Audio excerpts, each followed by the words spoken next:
Mojo! It's that time again. Mojo is about to store a whole load more biology GCSE in your brain, and this time it's the first part of content you need to memorise for genetic inheritance. Listen carefully, imagine vividly, and let's get started. In this story, your grandparents are selling their house to move to a smaller place, so they ask you to come and choose what you'd like to inherit from them. In particular, they want you to inherit their enormous collection of genes.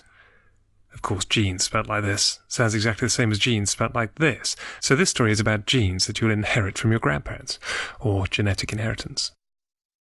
Chromosomes carry the genes that contain the instructions for making new cells, tissues and organs. You turn up at their house and are surprised to see that their living room is absolutely packed full of huge scones. You know, scones with jam and cream on them. But these are chrome scones. Scones made out of the metal chrome, shiny, silver, hard. Chrome scones reminds you of chromosomes. The chrome scones turn out to be wacky suitcases, because inside each chrome scone there are hundreds or even thousands of genes. So chrome scones are designed to carry the genes. Or as a biologist would say, chromosomes carry genes. You have 46 chromosomes in the nucleus of your body cells. You count the chrome scones. There are 46 of them. How are you going to remember that? Then you notice that each chrome scone is sitting on a chair, and balanced on top of each of them is a bright red cherry with a stalk still on. That makes you think, because a chair turned upside down looks like a 4, and a cherry with a stick on looks like a 6. Chair, cherry, 4, 6, 46. The image in your head of the chrome scones on a chair with a cherry on top will remind you that there are 46 chromosomes in the nucleus of each of your body cells. Genes carry the information that control a characteristic or part of a characteristic of your body. You pull all the genes out of the chrome scones and pile them in a huge mountain in the middle of the room. All the genes have loads of pockets. These genes are clearly designed to carry things. You put your hands in and find they all contain pictures of people with different characteristics, different hair colour, different eye colour, different shapes of earlobes, you name it.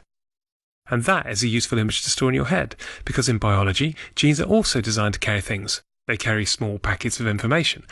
This information controls characteristics, or parts of characteristics, in your body, like your hair colour or the shape of your earlobes.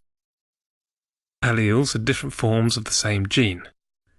You're flicking through the pictures when you realise that the huge mountain of genes you built is about to collapse on top of you. It's like being in a ball pool at soft play. You feel like you're swimming in genes. At first sight, all the genes look to be exactly the same, until you notice that some of them are a little bit blacker and some of them are a little bit bluer. This reminds you that in biology, alleles are different forms of the same genes. Genes can be a little bit different from each other.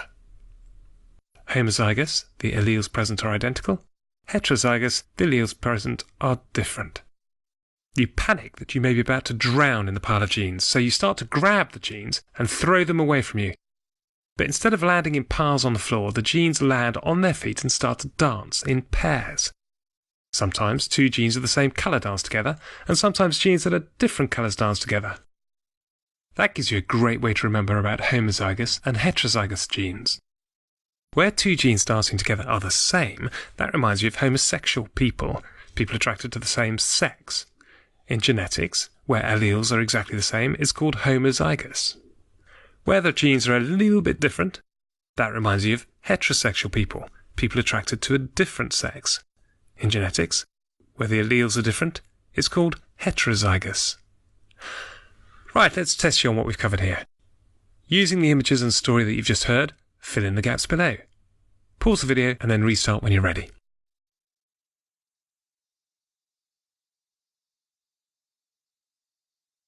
Here are the answers. And that's it for this video on genetic inheritance. Don't you dare move a muscle! Before you go, you need to do the quiz and the worksheet below to train your brain to remember these images. And please take the few minutes required to re-watch this video when we send you a reminder. It'll make all the difference. But in the meantime, thanks for using your imagination.